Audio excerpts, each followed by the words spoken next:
Bernard, her grouchy husband, as Christophe and Boudin described him, spent 30% of the family's income on beer, although they were too poor to afford even mosquito nets for their children in a region where malaria kills. Before Goretti's loan, she had never as much as touched a bill of money. On top of this, Bernard did with his wife as he pleased, alternating between sex and beating her. Goretti learned about the American aid organization CARE and went without Bernard's permission to a meeting of their local association. It was through this group that she got her microloan and the support of a group of women to cultivate her family's plot of land. Her $2 went to fertilizing her garden, which later produced a crop of potatoes she sold at the market for $7.50. Her new income was used to pay off her loan plus interest and to buy bananas to make banana beer. She later took out another loan of $2 to expand her banana beer business. You know the end of the story. Goretti went from an abused, undervalued wife to an empowered, productive, caring, key figure in her community. In Half the Sky, the silver lining is that when women are free and flourishing around the world, they become the economic powerhouses each and every society needs to survive and to thrive. The authors refer to one central truth. Women are not the problem, but the solution. The plight of girls is no more a tragedy than an opportunity. The question remains, how do we stop marginalizing women? The great hope this popular book provides is the definitive call for men to participate in the movement to emancipate women.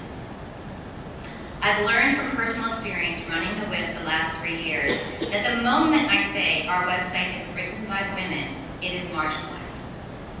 It often takes 2 or 3 more times describing what we do and who we write for before my audience realizes I didn't say it was a woman's website.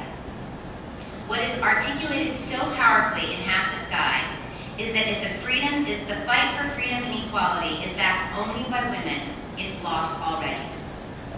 In Christophe's own words, success will require a broad coalition to resolve an issue that is no more a woman's issue than the Holocaust was a Jewish issue, or civil rights were a black issue. On Monday, the WIP will celebrate International Women's Day with our own conference. I wish you were all closer and could join us. Our keynote speaker is Linda Tarr-Whelan. She led the U.S. delegation to the Beijing conference in 1995 and served as the U.S. ambassador to the UN Commission on the Status of Women. She's the author of Women Lead the Way, Your Guide to Stepping Up to Leadership and Changing the World.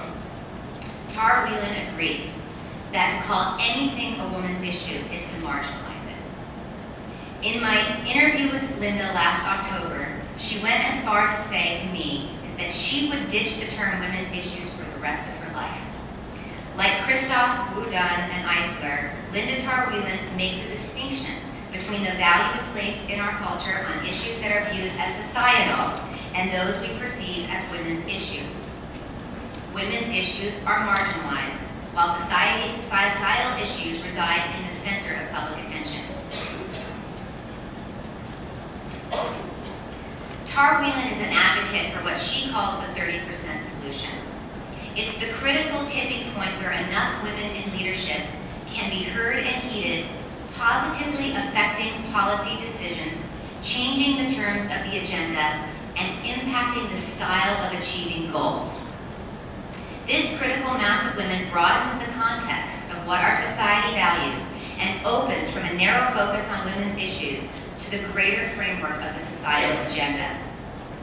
101 countries around the world have embraced the 30% solution, resulting, not surprisingly, in an intensified focus on the issues that are important to women: improving healthcare and education, ending violence, and developing long-neglected resources for working families. These same countries have also seen a better business bottom line with women in power. The United States, unfortunately, has not adopted the 30% solution. We rank a dismal 74th in the world for women in Congress and are similarly behind in business leadership. One has only to remember the faces of the automotive, banking, and investment house executives that graced our television screens last summer and fall to recognize one striking similarity. They were all men. If the corporate world valued the qualities Tar Whelan identifies that women leaders share, developing relationships, partnerships, teamwork, collaboration, and risk awareness, the crisis may well have been averted, and certainly the solutions would differ. As the executive editor of The Whip, the choices I make regarding who I interview and what I write, I base on the opportunity such a conversation would provide to clarify the Whip's vision and our work. But I'm going to let you in on just a little secret. The person my articles have served the most is me. I've always known that I'm someone who has to write about something to truly understand its meaning. The 150 women who have contributed to The Whip from 35 different countries around the world don't just know what I've discovered, but they live these truths. Our stories come from the trenches, from women living the stories they tell, from journalists connecting with people on the ground facing unimaginable realities, and from experts holding key information to our successful future. With each new discovery I make in my research, I see one of our writers knowingly smiling back at me as if she's pleased I finally understood something she already knew. Our goal at The Whip is to one day have a publication that contains the greatest diversity of voices and opinions to be found online. Women and men, old and young, Christians, Muslims, Hindus, Buddhists, Sikhs, Jews, atheists, and agnostics, poets, soldiers, lawyers, teachers, bankers, homemakers, Africans, Americans, Asians, and Europeans. We already represent this diversity, but in small numbers. Some of us are poor and some of us are rich. Some of us have never known life-threatening illness and some of us have AIDS. Many of us are free to express ourselves while others are kept silent. Some of us make our homes in the land where we were born, and some of us are immigrants. Some of us also live in exile. We are all unique and represent many different beliefs. Together, we are an opportunity. We are committed to elevating the status of women because we know that when women are empowered, entire communities benefit. Women deliver the stories that matter most to our communities. As leaders on the world stage, we measure our greatness not by our power and might, but instead by the health and well-being of our children, our communities, and our environment. We know that through women's voices, we will discover solutions to our global problems that are achievable, sustainable, and that benefit everyone. If we want to end violence against women worldwide, we've got to empower women.